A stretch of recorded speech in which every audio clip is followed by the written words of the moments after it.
Hi, this is Amaris Gray, where I talk everything personal development, teaching, as well as creativity. Now, today we're going to get into what makes a great teacher or an excellent one and how we can start in an amazing way. My number one tip is to model excellent behavior, even when it's amongst staff, unless you're in the staff room where you can, take it easy a little bit. In a classroom, you are constantly reminding the children of high expectations. So that's kindness, respect. When someone is talking, even if you're talking to an adult, if a child interrupts, you need to let that child know, I'm talking to someone, so you need to wait patiently, or you need to wait a moment. Constantly modeling those high expectations is very important, because I believe once children respect you, they will be encouraged to achieve more, aspire more, excel more, but to also push themselves as well, because you've given them a high standard, so they want to reach that high standard as well. Try not to baby your children or your students. Set those expectations from early. So that's using polite language, that's making eye contact, that's speaking kind words, that's speaking fondly of your class and other children and staff, showing respect. Whether you've got a TA or not in the classroom, you have a good relationship with your TA.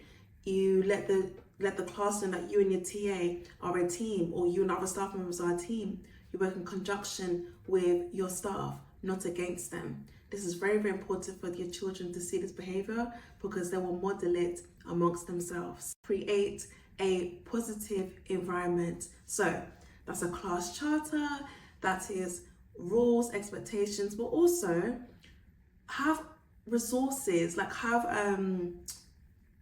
examples of excellent work that you would like them to deliver in their books. I teach year one, and what I have got on my wall is I've decided to put common exception words on the wall. So those are like tricky words that they might find hard to spell. They know it, but they find it hard to spell. So I've got a whole wall, about 14 words of those.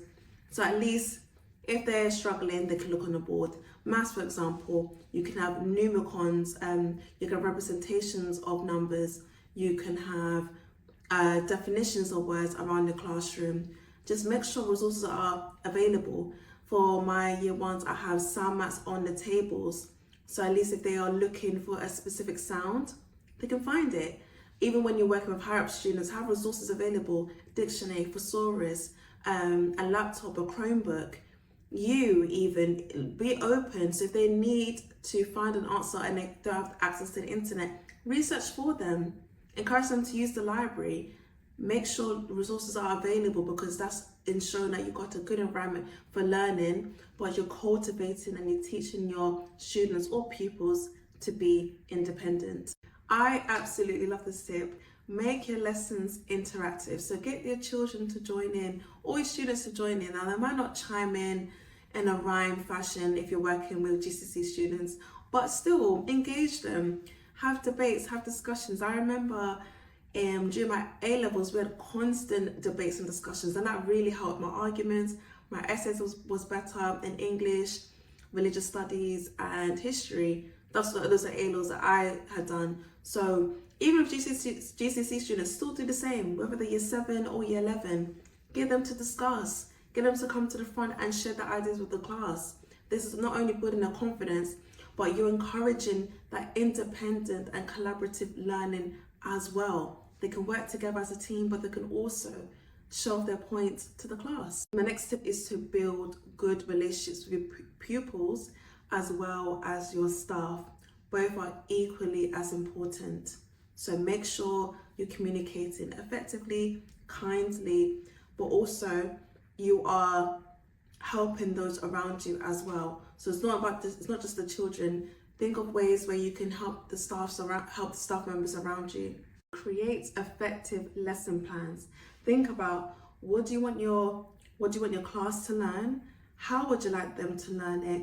And how can you push them further? Always have clear objectives and have resources available for your lower attaining pupils, lower attaining students, as well as the higher attaining students, even the middle ones. Just make sure you've got resources for all children to thrive and excel in your classroom. Try not to overcomplicate your lesson plans or your lessons as well. Do not fix what's not broken. So if there's previous resources or previous lesson plans, use them. Just tweak and adapt and differentiate to make sure that your lessons are appropriate for your cohort or classroom. Make sure that your transitions and classroom routines are consistent, organized, and clear, because not only this will reassure your pupils and your students what you expect of them and how they can meet your expectations, but it lessens anxiety as well. So be clear, be consistent, and if you are going to make a change, provide a reason so they at least have that understanding and awareness of why this is happening and what it is and how this benefits them. So if you're working with younger children, I think it's best to have like a visual timetable. So you can use widgets, you can have little cards. It depends on how you do it. It depends how you do it, but I recommend you having widgets or visual cues for younger children to ensure them what the day is going to look like, your expectations, and how each transition goes into the next one. Don't forget to emphasize and model what you expect of them during these transition or classroom routines. So if you expect them to make sure that the classroom is tidy before lunchtime, make sure you stick to that expectation. So do not get comfortable or lazy with your class. Stay consistent, stay organized, and be clear with your routines. Highlight and emphasize good, exceptional behavior. So that's maybe using stickers if you're with lower year groups.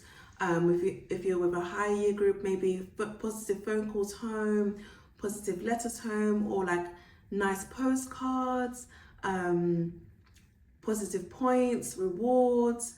I don't know if all schools do this, but maybe like lots of points where they can earn a badge. Maybe you can even let another member of staff know so they can get extra recognition. There's so much ways to emphasize and appreciate and highlight good behavior. Not only this is good for that child, but this is going to inspire the children around them or the students around them to do the same. So even though us adults, we are role models as well, our staff were role models as well, children are role models too.